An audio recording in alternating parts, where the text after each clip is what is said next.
አስባችሁታል ግን አላህ Subhanahu Wa Ta'ala በቁርአኑ ስለታጋሽነታችሁ ቢገልጽላችሁ ኢና ወጀድናሁ ሳቢራ ነበር አላህ Subhanahu Wa Ta'ala ስለ ነብዩላህ አዩብ አለይሂ ሰላም ያለው። ምናልባትም ከዚህ ቪዲዮ በኋላ ስለ ሰብር ያለን አመለካከት ሊቀየር ይችላል። ነብዩላህ አዩብ አለይሂ ሰላም በጊዜው ከበርቴና ባለሀብት ከነበሩ ሰዎች መካከል አንዱ ነበር። በጣም በአጭር ጊዜ ውስጥም ከፍ ካለ ደረጃና ሀብት ወደ ከባድ ድህነት ይወርዳል። ነብዩላህ አዩብ አለይሂ ሰላም 13 ልጆች ነበሩት። ታዲያ ልጆቹም ተራ በተራ እየታመሙ አንድ በአንድ አለቁበት። አይኑ እያየም እያንዳንዳቸውን ተራ በተራ ቀበራቸው። ሐኪሞች ጋር በሄደ ጊዜም በመጽየፍና በመገረም ነበር የሚመለከቱት። የአካባቢው ሰዎች የነብዩላህ አዩብ አለይሂ ሰላምን ቁስል ከመጠየፍ የተነሳ አካባቢውን ለቆ እንዲወጣ ያደርጉታል። ሰው ሁሉ ተጠየፈው፣ አክብሮት የነበረውም ናቀው፣ ህይወትም ጀርባውን ሰጠችው። በዚህ ሁሉ ስቃይ ውስጥ ግን አብራው የነበረችው ባለቤቱ ብቻ ነበረች። ታዲያ የቱ ጋ ነው የኛን ሰብር ከነብዩላህ አዩብ አለይሂ ሰላም ሰብር ጋር ምናወዳደረው? አዎ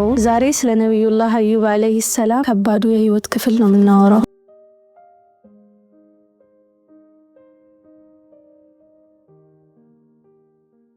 እድል ሲመጣ አንዴ ነው። በመጣልን እድል መጠቀም ደግሞ የኛ ድርሻ ነው። ዳምላ ሪል ስቴት በመሃል ፒያሳ ከሀገር ፍቅር ቲያትር ፊት ለፊት ኮለል ያሉ የንግድ ሱቆችን ይዞ እነዚህን እድለኞች በመጠበቅ ላይ ነው። የትራንስፖርት ትምህርት የቱሪስቶች መዳረሻ በመሆኗ የምታወቀው ፒያሳ ላይ ከ14 ካሬ ጀምሮ እርሱ በፈለጉት የካሬ አማራጭ ዓለም አቀፍ ስታንዳርዱን በጠበቀ ዲዛይን ለተለያዩ የንግድ አማራጮች የሚሆኑ ሱቆችን ይዘንላችሁ ከተፍ ብለናል። ለንግድ፣ ለወርቅ መሸጫ ማዕከል፣ ለሾሩም፣ ለኤሌክትሮኒክስ እንዲሁም ቢያሻው ለቢሮ የሚያደርጉትን የንግድ ሱቆችን በካሬ ከ160 ሺህ ብር ጀምሮ አሊያም በ2 ሚሊዮን 200 ሺህ ብር ሙሉ ክፍያ ጀምሮ ለሽያጭ አቅርበናል። ምን ይሄ ብቻ! ከፒያሳ በ14 ኪሎ ሜትር ርቀት ላይ በምትገኘው ነፋሻማዋና ለኑሮ አመቺ በሆነችው በእንጦጦ አትሌቲክስ መንደር 120 ሺህ ካሬ ላይ ያረፉ ኮምፓውንድ ቤቶችን በ200 እንዲሁም በ400 የካሬ አማራጭ ጂ ፕላስ እና ቪላ ቤቶችን ከ4 ሚሊዮን 500 ሺህ ብር ሙሉ ክፍያ ጀምሮ በመሸጥ ላይ እንገኛለን። ታዲያ ይህን እድል በመጠቀም ነገውን ያሳምሩ። ለበለጠ መረጃ እንዲሁም ሳይቱን ለመጎብኘት ስክሪኑ ላይ ያለው ስልክ ይጠቀሙ። ጥራት፣ እምነት፣ ፍጥነት ከዳምላ ሪል ስቴት።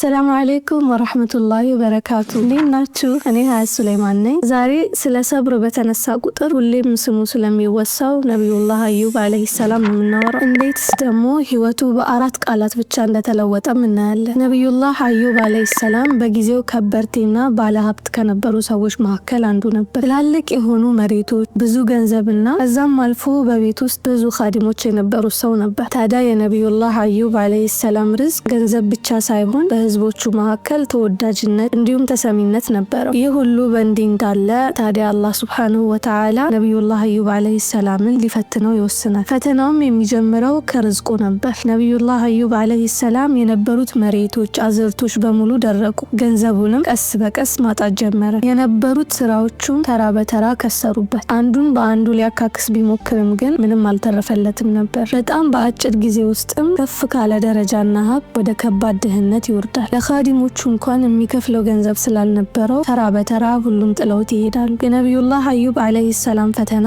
ገንዘብ ላይ ብቻ አላበቃም ነበር። ቀጥሎም አላህ Subhanahu Wa Ta'ala ነብዩላህ አዩብ አለይሂ ሰላም እና ባለቤቱን በልጆች ህመም ይፈትናቸዋል። በጊዜው እንደሚባለውም ከሆነ ነብዩላህ አዩብ አለይሂ ሰላም 13 ልጆች ነበሩት። ታዲያ ልጆቹም ተራ በተራ እየታመሙ አንድ በአንድ አለቁበት። አስቡት፣ የአንድ ልጅ ህመም እንኳን እንዴት እንቅልፍ እንደሚነሳ፣ እንዴት ሰላም እንደሚነሳ። ነብዩላህ አዩብ አለይሂ ሰላም ግን ሙሉ በሙሉ ልጆቹን አጥቶ ነበር። አይኑ እያየም እያንዳንዳቸውን ተራ በተራ ቀበራቸው። ታዲያ የቱ ጋ ነው የኛን ሰብር ከነብዩላህ አዩብ አለይሂ ሰላም ሰብር ጋር ምናወዳደረው? ከዚህ ቀጥሎ የሚመጣውን ፈተና ተውትና እስካሁን ባጋጠማቸው ፈተና እንኳን ሰብር ማድረግ እንችላለን? ምናልባትም ከዚህ ቪዲዮ በኋላ ስለ ሰብር ያለን አመለካከት ሊቀየር ይችላል። ታዲያ የነብዩላህ አዩብ አለይሂ ሰላም ፈተና በዚያ በቃ ይመስላችኋል? ታረገና መች ተነክቶ ነብዩላህ አዩብ አለይሂ ሰላምም ቀስ በቀስ በሰውነቱ ላይ ለየት ያሉ ቁስሎች ይወጡበት ጀመር። ይህ የማይታወቅ ቁስልም ቀስ በቀስ ሙሉ ሰውነቱን ይወሩታል። በአጭር ጊዜ ውስጥም ይህ የማይታወቅ ቁስል መላ ሰውነቱን አካሎት ነበር። ሐኪሞች ጋር በሄደ ጊዜም በመጽየፍና በመገረም ነበር የሚመለከቱት። ነገር ግን ምንም መፍትሄ አላገኘም ነበር። የአካባቢው ሰዎች የነብዩላህ አዩብ አለይሂ ሰላምን ቁስል ከመጠየፍ የተነሳ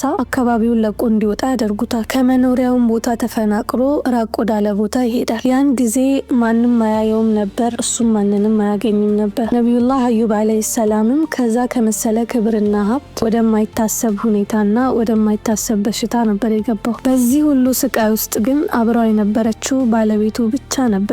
ሰው ሁሉ ተጠየፈው፣ አክብሮት የነበረውም ናቀው፣ ህይወትም ጀርባውን ሰጠችው።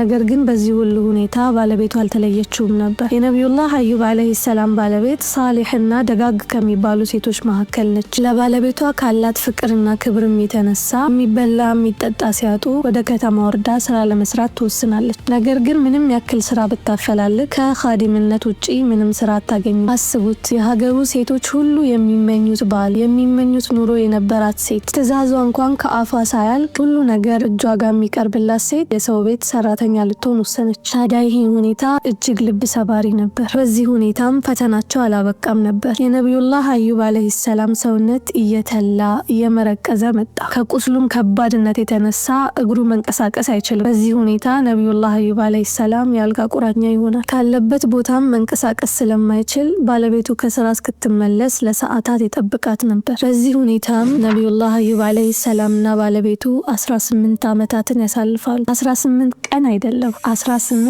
ዓመታት በድህነት በአልጋ ቁራኛነት። ነቢዩላህ አዩብ አለይሂ ሰላም በዚህ ጊዜያቶች ትልቅ ሰብርን ነበር ያደረገው። የሚስቱንም ሰብር መዘንጋት የለብንም። ደከመኝ ሰለቸኝ ሳትል ባለቤቷን ስትኻድመው ነበር። ያውን ሰውነቱ ተልቶ ለ18 ዓመት ማን ይሰብራል በዚህ ጊዜ። እንደተለመደውም የነቢዩላህ አዩብ አለይሂ ሰላም ባለቤት ወደ ስራ ቦታዋ ሄዳ ስራ ላይ ባለችበት ሰዓት አንድ ሀሳብ ብልጭ ይልባታል። ሀሳቡንም ወደ ቤት ደርሳ ለባለቤቷ እስክትነግረው ቸኩላ ነበር። ፈገግ እያለችም እስከዛሬ ይህንን ሀሳብ እንዴት አላሰብኩትም እያለች ወደ ባለቤቷ ወደ ነቢዩላህ አዩብ አለይሂ ሰላም ትመለሳለች። እንዲህም ትለዋለች፣ አንተ የአላህ ነቢይ ወይ ነቢይ አይደለህ እንዴ ትለዋለች። እሱም ምን አይነት ጥያቄ ነው አሁና ብሎ ይመልስላታል። የነቢያስ ዱዓ እኮ በባዶ አይመለስም። ታዲያ አላህ ሱብሓነሁ ወተዓላ ካለንበት ድህነትና ጭንቅ እንዲያወጣን ለምን አትለምነውም ትለዋለች። ሀብትና ልጆቻችንን አጣን፣ እንዲሁም አንተ ታመምክብኝ፣ ታዲያ እስከዛሬ ለምን ዱዓ አታደርግም ትለዋለች። ነገር ግን ነቢዩላህ አዩብ አለይሂ ሰላም ንግግሯ ፍጹም ነበር ያናደደው። ለ70 ዓመታት ያክል በቅንጦትና በማይቆጠር ሀብት ውስጥ ኖሬ 18 ዓመታትን ብቻ አሰቃየኝ ብዬ እንዴት አላህን እጠይቀዋለሁ ይላታል። ምናልባት አላህ ካኖረን ከዚህ በኋላ ለ70 ዓመታት ከተፈተንን በኋላ ያኔ ፈረጀኝ ልለው እችላለሁ ይላታል። አቤት የአላህ ነቢይ፣ ነገረ ስራቸው በሙሉ ከአይምሯችን በላይ ነው። እንኳን ለ18 ዓመታት ይቅርና ለአንድ ቀን እንኳን ከሰውነታችን ትል ቢወጣ ምን ያክል ሰብር እናደርጋለን? በጣም ዘግናኝ ነገር ነው። ይህንን የሰብር ጥግ አያችሁት? ምን ያክል አላህ ለሰጠው ኒዕማ አመስጋኝ እንደነበር። በአካሉም በገንዘቡም እንዲሁም በልጆቹ እንኳን ተፈትኖ አላህን ፈርጀኝ ብሎ መጠየቅ ያፍር ነበር። እኛ ብንሆን ግን ለአንዲት ፈተና ለምን ያክል ጊዜ እንደምናማረር እናውቀዋለን። የዚህን ጊዜም ባለቤቱ ምንም ምላሽ ሳትሰጠው ወደ ስራዋ ትመለሳለች። ነገር ግን ሌላ ፈተና ያጋጥማታል። የከተማው ሰዎችም ነቢዩላህ አዩብን ያባረርነው እኮ ከበሽታው ራሳችንን ለመጠበቅ ነበር፣ እሷ የምትመላለስ ከሆነ እሷም ኖሮባት ብታስተላልፍብንስ ብለው ያባሯታል። ምንም ያክል ብትማጸናቸውም እንኳን የነበረባቸውን ገንዘብ ሰጥተዋት ዳግመኛ ወደ ከተማ እንዳትመለስ አድርገው ይመልሷታል። እኛ እንኳን ዛሬ ላይ ቁጭ ብለን ለማውራት የሚከብደንን ሁኔታ እንዴት አድርጋ ትወጣው? ሱብሃንአላህ። እጇ ላይ የነበረችው ገንዘብ ስታልቅ ምግብ ከየት አምጥታ ልትመግበው እንደምትችል እየተጨነቀች እያዘነች ወደ ባለቤቷ ትመለሳለች። ባለቤቷም ነቢዩላህ አዩብ አለይሂ ሰላም ፊቷን በተመለከተ ጊዜ ምን እንደሆነች ይጠይቃታል። እሷም በከተማ ውስጥ ያጋጠማትን ነገር በሙሉ ታስረዳዋለች። በዚህ ሁኔታ ላይም ሳሉ እጃቸው ላይ ባለችው ገንዘብ ለ1-2 ሳምንት እየበሉ እየጠጡ ይቆያሉ። ያ ሁሉ ተፈጥሮ ግን አሁንም ነቢዩላህ አዩብ አለይሂ ሰላም አልሐምዱሊላህ ከማለት ውጪ ምንም አላማረረም ነበር። ከፊቱም ኸይር እንዳለ እርግጠኛ ነበር። አያልቅም የለምና እጃቸው ላይ ያለው ስንቅ በሙሉ ያልቅባቸዋል። እሱ ወጥቶ እንዳይሰራ ያልጋ ቁራኛ፣ እሷ ሰርታ እንዳታመጣ ደግሞ ተባራለች። የምታደርገው ነገር ሁሉ ጠፋ። ተጨነቀች፣ ተጠበበች። ረሃቡም ሲጠናባቸው በዚያን ጊዜ ኮመን የነበረን ነገር ለማድረግ ትወስናለች። ያም የነበረው ጸጉሯን ላጭታ መሸጥ ነበር። ገንዘቡ ለ1-2 ቀንም ቢሆን ከረሃብ ያስጥለናል ብላ ስላሰበች ነበር ይህንን ለማድረግ የወሰነችው። መቼም ሴቶች ለጸጉራችን ያለንን ቦታ ታውቃላችሁ። ምን ያክል ስቃይ ውስጥና ችግር ውስጥ እንደነበሩ ከዚህ መረዳት አያቅተን። ወደ ቤቷ ስትመለስም ባገኘችው ገንዘብ አንዳንድ ምግቦችና ለነቢዩላህ አዩብ አለይሂ ሰላም የሚያስፈልጉ ቁሳቁሶችን ይዛ ነበር የተመለሰችው። የዚህን ጊዜ ነቢዩላህ አዩብ አለይሂ ሰላም እጇ ላይ ምግብና እቃዎችን ሲመለከት ከየት እንዳመጣችው ይጠይቃታል። የአላህ ነቢይ ዝም ብለህ ተመገብ ትለዋለች።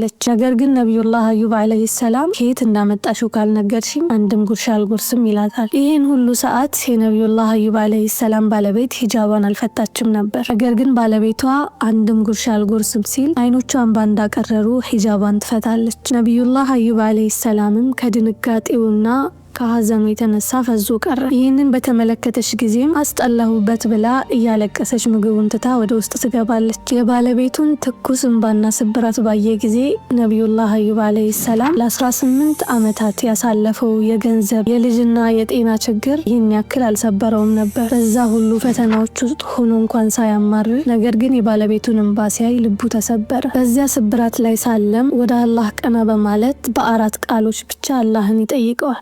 أيوب إذ نادى ربه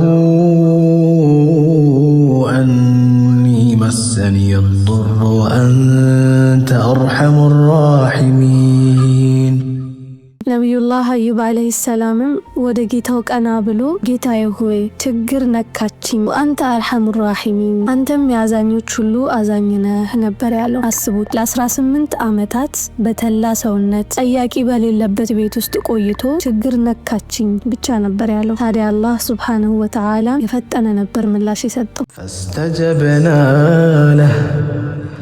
فاستجبنا له فكشفنا ما به من ضر وآتيناه أهله ومثلهم معهم رحمة من عندنا وذكرى للعابدين ፈስተጀብና ለህ። ነቢዩላህ አዩብ አለይሂ ሰላም ንግግሩን ሳይጨርስ ነበር ከአላህ ምላሽ ያገኘው። አላህ ሱብሓነሁ ወተዓላም ነቢዩላህ አዩብ አለይሂ ሰላም ባለበት ተነስቶ እንዲቆም ያዘዋል። ነቢዩላህ አዩብ አለይሂ ሰላምም ግራ በመጋባት 18 ዓመት ያክል ያልቆመውን እግሩን ሲያንቀሳቀስ በአላህ ፈቃድ ቀጥ ብሎ ይቆማል። በቆመበትም ቦታ ከእግሩ ስር ውሃ ይፈልቅለት ጀመር። ደነገጠ። ያቺ ውሃም ቀስ በቀስ ሰውነቱን ሞላችው። በዚያ ጊዜም እያንዳንዱ የነቢዩላህ አዩብ አለይሂ ሰላም አካላት ይድኑ ጀመር። ቁስሉም ረገፈ፣ ብርታቱም ተመለሰ። ከዛች ውሃም እንዲጎነጭ ይታዘዛል። ነቢዩላህ አዩብ አለይሂ ሰላም ወደ ኋላ ወደ ወጣትነት ይመለሳል። በፊት የነበረው ጥንካሬ፣ ውበትና ወጣትነት ይመለስለታል። اركض برجلك هذا مغتسل بارد وشراب በአላህ ፈቃድም በዛች አራት ቃላት ብቻ ከአልጋው ተነሳ። ባለቤቱም ወደ ክፍሉ በተመለሰች ሰዓት ባሏን ስታጣ በጣም ትደናገጣለች። እየጮኸችም ባሏን መፈለግ ትጀምራለች። ይህን ጊዜም እየሮጠች ስትወጣ አንድን ወጣት አግኝታው ባሏን አይቶ እንደሆነ ትጠይቀዋለች። ነገር ግን መለስ ብላ ይህንን ወጣት ስታየው የምታውቀው ይመስላታል። አንተ ልጅ አዲስ አልሆንክብኝም፣ ባለቤቴን አይተኸዋል ብላ ትጠይቀዋለች። በድጋሚ ስትጠይቀውም እሱ የአላህ ነቢይ አዩብ አለይሂ ሰላም መሆኑን ይነግራታል። እሷ ግን ማመን አልቻለችም። እንዴት ይሆናል? ነቢዩላህ አዩብ አለይሂ ሰላምም እሱ ከተጎነጨው ውሃ ይሰጣታል። እሷም ልክ እንደ ባሏ ጉስቁልናዋ ተነስቶ ወደ ልጅነቷ ትመለሳለች። ይህን ጊዜ ከአላህ የሆነ ርዝቅና ወርቅም ይወርድላቸው ጀመር። ልጆቻቸውንም አላህ በሁለት እጥፍ ነበር የካሳቸው። ከዛም በኋላ ነቢዩላህ አዩብ አለይሂ ሰላም 26 ልጆች እንደነበሩት ይወራል። የ18 ዓመታት ስቃይ በዚህ መልኩ በአራት ቃላት ብቻ ይፈታል። መቼስ ከዚህ ታሪክ በኋላ ማንም ሰው የነቢዩላህ አዩብ አለይሂ ሰላምን ሰብራለኝ ብሎ ሊያስብ አይችልም። በታሪኩም እንደምንረዳው አላህ ሱብሓነሁ ወተዓላ የሚወዳቸውን ባሮቹን በብዙ ፈተና እንደሚፈትናቸው ነው። እንዲሁም የሰብርን ጥግ እናያለን። ከዛም አልፎ ደግሞ ያክል አመስጋኝ መሆን እንዳለብንም እንረዳለን። አንቢያዎችም በኖርማል ህይወታቸው እንዴት ለባለቤቶቻቸው አዛኝ እንደነበሩ እናያለን። ነቢዩላህ አዩብ አለይሂ ሰላም ከችግሩ ይልቅ የሚስቱን እንባ ነበር ያቃጠለው። የእሷን ጥንካሬ፣ የእሷን ውዴታ እንዲሁም ምን ያክል ሳሊህ ሴት እንደነበረች እንረዳለን። አሁን ባለንበት ተጨባጭ የነቢዩላህ አዩብ አለይሂ ሰላም ባለቤት ያለፈችውን ፈተና ሁሉ እናልፋለን ለማለት ይከብዳል። ስለዚህ አላህ ሱብሓነሁ ወተዓላ ሁሌም ከፈተናዎች ይጠብቀን። አሚን በሉ። እኔ ያልነካሁት የረሳሁት ትምህርት ካለ ኮሜንት ላይ አስቀምጡልኝ። ትክክል ከሆንኩኝ ከአላህ ነው፣ እንዲሁም ከተሳሳትኩኝ ከኔና ከሸይጣን ነው። በአላህ ፍቃድ ደግሞ በሌላ ታሪክ አላህ እስኪያገናኘን ድረስ ወሰላሙ አለይኩም ወራህመቱላሂ ወበረካቱ። ደግሞ ሰብስክራይብ አድርጉ። አዎ وأيوب إذ نادى ربه أني مسني الضر وأنت أرحم الراحمين فاستجبنا له فكشفنا ما به من ضر